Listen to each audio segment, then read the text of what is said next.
ఓం శ్రీ గురుభ్యో నమః. ఓం గం గణపతయే నమః. ఐం సరస్వత్యై నమః. ఓం దేవానాం చ ఋషీణాం చ గురుం కాంచన సన్నిభం బుద్ధిమంతం త్రిలోకేశం తం నమామి బృహస్పతిం. శ్రీ బృహస్పతయే నమః. జ్ఞానసిద్ధిని వీక్షిస్తున్నటువంటి ప్రేక్షకులందరికీ కూడా బృహస్పతి అనగా గురువు యొక్క అనుగ్రహం కలగాలని ఆశిస్తూ అందరికీ కూడా ఆర్థిక సంపత్తులు, సిరి సంపదలు, గృహ వాహన సుఖ సౌఖ్యాదులు, అఖండమైనటువంటి విద్య ద్వారా కలిగేటటువంటి సుఖ సౌఖ్యాదులు, అలాగే సత్సంతాన ప్రాప్తి, వివాహ యోగాలు, ఇట్లా ఏవైతే శుభాలను ఇచ్చేటటువంటి ఆ గ్రహము మనకి ప్రస్తుతము జూన్ 2వ తేదీ నుండి అనగా 1వ తేదీ అర్ధరాత్రి 1 తర్వాత శుభగ్రహమైనటువంటి బృహస్పతి గ్రహాలన్నిటిల్లోకి కూడా అతి పెద్ద గ్రహము ఈ గ్రహము. మరి వీరు కర్కాటక రాశి ఉచ్చస్థాన స్థితిలో తన యొక్క సొంత నక్షత్రమైనటువంటి పునర్వసు నక్షత్రంలో ఉన్నప్పుడే ఆ రాశిలోకి ప్రవేశించి దాదాపుగా అక్టోబర్ 30వ తేదీ వరకు కూడా కర్కాటక రాశిలో 3 నక్షత్రాల ద్వారా అతని యొక్క సంచారం జరుపుతూ ఎన్నో రాశుల వారికి శుభాలని, కొన్ని రాశుల వారికి కొన్ని ఇబ్బందికరమైనటువంటి ప్రతికూలమైనటువంటి భావాలను ఆయన ప్రేరేపిస్తూ అందరికీ, ప్రపంచానికి కూడా చక్కటి భవిష్యత్తుని నిర్ణయించేటటువంటి ఆ బృహస్పతి అనుగ్రహం మనందరికీ ఉండాలని ఆశిస్తూ కుంభరాశి వారికి జూన్ 2వ తేదీ నుండి అక్టోబర్ 30వ తేదీ వరకు కూడా ఈ యొక్క రాశి వారికి ధన లాభాధిపతి అయినటువంటి శుభగ్రహమైనటువంటి ధనకారకుడైనటువంటి సిరి సంపదలనిచ్చేటటువంటి గురు మహానుభావుడు బృహస్పతి షష్టమ భావంలో కర్కాటక రాశిలో ఉచ్చస్థాన స్థితిగతుడై సంచరించేటటువంటి సమయము. మరి కొంతమందికి ఆర్థిక బాధలని కలుగజేస్తూ ఉంటుంది, సంతానపరమైనటువంటి విభేదాల్ని కలుగజేస్తుంది. అంతకుముందు తీసుకున్నటువంటి అప్పుల వాళ్ళు మిమ్మల్ని బాగా ఒత్తిడి చేసి అప్పుల పరమైనటువంటి మానసిక సంక్షోభం ఏర్పడుతుంది. గృహంలో ఉన్నటువంటి వారి యొక్క మానసిక కోరికలు మిమ్మల్ని అస్తవ్యస్తంగా ఉండేటటువంటి పరిస్థితి. దానివల్ల సాటిస్ఫాక్షన్ కోల్పోతారు.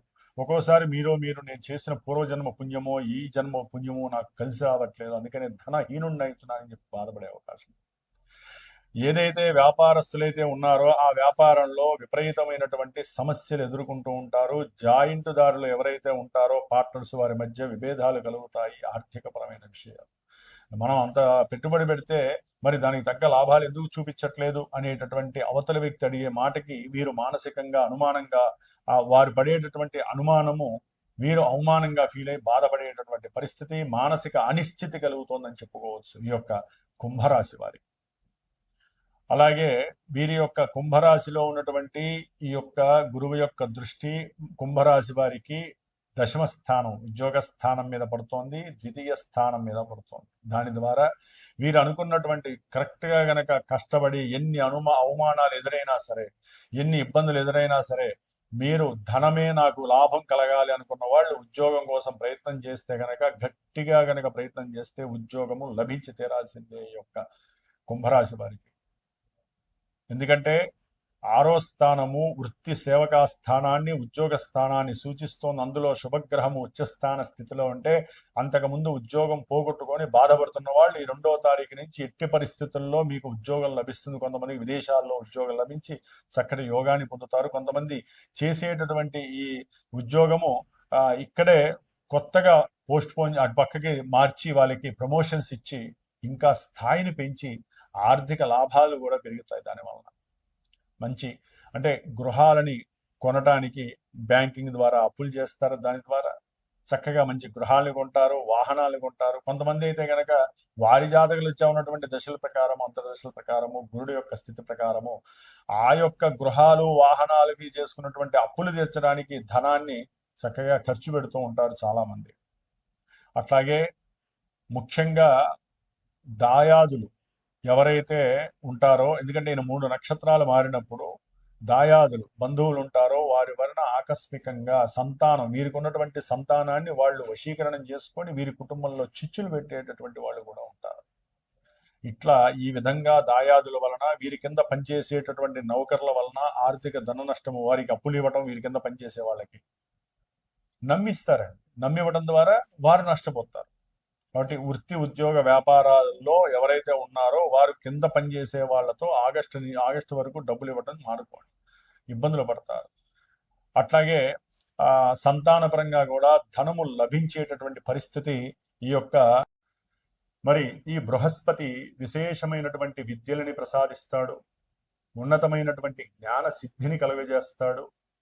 అలాగే మరి మనకు ఉన్నటువంటి టీచర్స్లో కావచ్చు, న్యాయస్థానంలో ఉన్నటువంటి న్యాయవృత్తి ఆచరించే వాళ్ళు, అది లాయర్లు కావచ్చు, లేకపోతే న్యాయమూర్తులు కావచ్చు, రాజకీయంలో అఖండమైనటువంటి జ్ఞానం ద్వారా పొలిటీషియన్స్గా ఉన్నటువంటి మేధావులు కావచ్చు, అలాగే పిహెచ్డి స్టూడెంట్స్ కానీ, పిహెచ్డి చేసినటువంటి ప్రొఫెసర్లు కానీ, పెద్ద పెద్ద విద్యాలయాలు నిర్మించినటువంటి వాళ్ళు, దేవాలయ ధర్మాదాయ కర్తలు కావచ్చు, అలాగే విశేషముగా సముద్రాలకి, నీటికి, అంటే సముద్రాలకి, నదులకి, బావులకి, ఇలాంటి వ్యవహారాలు, నీటికి సంబంధించినటువంటి వ్యవహారాలకి సంబంధించి ఎవరైతే బ్రిడ్జిలు కడుతూ ఉంటారో వారు కావచ్చు, ఇంజనీర్లు కావచ్చు, అట్లాగే ముఖ్యంగా కంప్యూటర్ రంగంలో పనిచేసేటటువంటి వాళ్ళు కావచ్చు, ఇట్లా ముఖ్యంగా బ్యాంకు ఫైనాన్షియర్స్, ఆర్థిక శాఖలో పనిచేసేటటువంటి వాళ్ళందరూ, విదేశీ ఎగుమతులు దిగుమతులు చేసేటటువంటి లాజిస్టిక్స్ వ్యాపారం చేసేవాళ్ళు, మఠాధిపతులు, పీఠాధిపతులు, అలాగే అప్పులు కానీ లేకపోతే ధన ఆదాయం ద్వారా కానీ జీవితాన్ని ఒక సుగమంగా చేసేటటువంటి వాళ్ళల్లో అతి ముఖ్యమైనటువంటి వాడు బృహస్పతి. మరి బృహస్పతి జూన్ 2వ తేదీ నుండి ఆగస్టు 19వ తేదీ వరకు కూడా, అంటే జూన్ 2 నుంచి జూన్ 18 వరకు సొంత నక్షత్రమైన పునర్వసు నక్షత్రంలో తన యొక్క సంచారాన్ని జరుపుతూ కొన్ని విశేషమైనటువంటి ఫలితాలని, జూన్ 18 నుంచి ఆగస్టు 19 వరకు 2 నెలల కాలము శని నక్షత్రమైనటువంటి పుష్యమిలో ఉంటూ కర్కాటక రాశిలో సంచరిస్తూ తన యొక్క దృష్టుల ద్వారా ఇటు వృశ్చిక రాశిని అట్లాగే మీనరాశి, అంటే ఆయన జలరాశిలో ఉంటూ 2 జలరాశుల్ని చూస్తూ శనిని వీక్షిస్తూ తన యొక్క నవమ దృష్టితో, అలాగే ఆగస్టు 19 నుంచి మనకి అక్టోబర్ 30 వరకు ఈ యొక్క 90 రోజుల కాలము కూడా గురుడు బుధుడి యొక్క వ్యాపార గ్రహమైనటువంటి బుధుడి యొక్క నక్షత్రంలో సంచారం చేస్తూ మేషరాశి నుంచి ద్వాదశ రాశుల్లో చివరిదైనటువంటి మీనరాశి వరకు అన్ని రాశుల వారికి వారి యొక్క జన్మ నక్షత్ర రీత్యా, వారి యొక్క జన్మరాశి రీత్యా ఏ విధమైనటువంటి ఫలితాలను కలుగజేస్తాడో తెలియజేసుకుంటూ, ముఖ్యంగా ఈ యొక్క బృహస్పతి నక్షత్రాలైనటువంటి పునర్వసు నక్షత్రము, విశాఖ నక్షత్రము, పూర్వభాద్ర నక్షత్ర జాతకులు, అట్లాగే బృహస్పతి రాశులు, సొంత రాశులైనటువంటి ధనస్సు రాశి, మీనరాశి, ఈ రాశులు వారు ఎవరికైనా సరే వారు జన్మతః పుట్టినప్పుడు వారి యొక్క తేదీ, అట్లాగే డేటు, టైము, ప్లేసు, వాటి ద్వారా వచ్చినటువంటి లగ్నము, ఆ లగ్నము ఏ లగ్నము, ఆ లగ్నాన్ని అనుసరించి ఈ గురుడు పాపియా శుభుడా. మరి ఈయన శుభాలు ఇవ్వాలంటే జాతకంలో, వారి జన్మ జాతకంలో శుభుడే ఉంటే ఇప్పుడు శుభత్వాన్ని ఇస్తాడు, శుభ ఫలితాన్ని ఇస్తాడు. ఆయన పాపి అయి ఉంటే పాప ఫలితాన్ని ఇస్తాడు. ఎందుకంటే జన్మలగ్నము ప్రధానము, ఆ తదుపరి మానసిక ప్రభావాల్ని సూచించేటటువంటిదే చంద్ర రాశి. దానినే మనం గోచార రాశి ఫలితాలు అంటారు. కాబట్టి గోచారంలో మేషరాశి నుంచి మీనరాశి వరకు ఈ యొక్క స్థానాల్లో గురుడు ఉంటే ఈ ఫలితాలు మానసికమైన చర్యలను మాత్రమే ప్రసాదిస్తాడు. మరి మనకి వివాహాలు, చదువులు, ఉన్నతమైనటువంటి విదేశీ ఉద్యోగాదులు, విదేశీ పరంగా ఉన్నతమైనటువంటి విద్యాభ్యాసం చేయాలన్నా, అలాగే భార్యాభర్తలు అనుకూలంగా ఉండాలన్నా, ఒక కుటుంబం వృద్ధి చెందాలన్నా, సిరి సంపదలు, వాహన యోగాదులు, గృహ యోగాదులు, ఉన్నతమైన గృహ నిర్మాణాలు, అట్లాగే రావాల్సిన డబ్బులుంటే రావాలన్నా, భార్యాభర్తలు అనుకూలంగా ఉండి సత్సంతానం కలగాలన్నా, ఇలా ఎన్నో శుభాలకి, ముఖ్యంగా ఆర్థికపరమైనటువంటి విషయాలన్నిటికీ కారకుడు ఎవరయ్యా అంటే శుభగ్రహమైనటువంటి గురుడు. కాబట్టి ఎవరైనా సరే ఈ యొక్క రాశుల్ని బట్టి గురుగ్రహం మాకు శుభాలను ఇస్తుంది, ఇబ్బందులు పెడుతుంది అనేటటువంటి పోకడలను మాని జస్ట్ ఇవి మానసిక చర్యలు మాత్రమే. లగ్నం ఎంత ప్రధానమో చంద్రలగ్నం అంత ప్రభావం కాబట్టి ఇవి మారుతూ ఉంటాయి. కాబట్టి జన్మజాతకాన్ని బేస్ చేసుకొని ఏదైనా గురువుని సంప్రదించి మీరు చక్కగా, మీకు ఏదైనా ఇప్పుడు అనుకూలంగా ఉండి జరగట్లేదు అనుకోండి, ఈ యొక్క 4 నెలల్లో ఆ యొక్క గురువు ద్వారా మీ యొక్క జన్మజాతకాన్ని చూపించుకొని ఏ గ్రహం వల్ల ఇబ్బందిగా ఉంది, గురుడు మరి అసలు అనుకూలిస్తాడా లేదో కనుక్కుంటే మీరు ఫ్యూచర్లో ఆ యొక్క అనుకూలమైనటువంటి ప్రభావాన్ని పొందటానికి సిద్ధంగా ఉండొచ్చు. మరి మీనరాశి పర్యంతం ఈ గురుగ్రహ మార్పు మళ్ళీ మనకి యమునా నది పుష్కరాలు కూడా జూన్ 2 నుంచి జూన్ 13 వరకు, బహుళ త్రయోదశి మాస శివరాత్రి వరకు కూడా యమునా నది పుష్కరాలు జరుగుతున్నాయి. కాబట్టి గురుగ్రహ బలం కావాలన్నా, సత్సంతాన ప్రాప్తి కావాలన్నా, వివాహ యోగాలు కావాలన్నా, సిరి సంపదలతో పాటుగా అఖండ ధనాభివృద్ధి కలగాలన్నా ప్రతి ఒక్కరూ కూడా సాధ్యమైనంత వరకు దగ్గరలో ఉన్నటువంటి యమునా నది, ఎక్కడైనా సరే మనకి అది నార్త్లో ఉందా సౌత్లో ఉందా తర్వాత విషయం, యమునా నదిలో చక్కగా స్నానం ఆచరించి దేవతల యొక్క అనుగ్రహాన్ని పొంది, బృహస్పతి అనుగ్రహాన్ని మరీ పొంది, వారు గనక గురువుకి సంబంధించినటువంటి ఆ యొక్క దీక్షను గనక చేపట్టినట్లయితే చాలా విశేషమైనటువంటి భోగభాగ్యాలు కలుగుతాయి.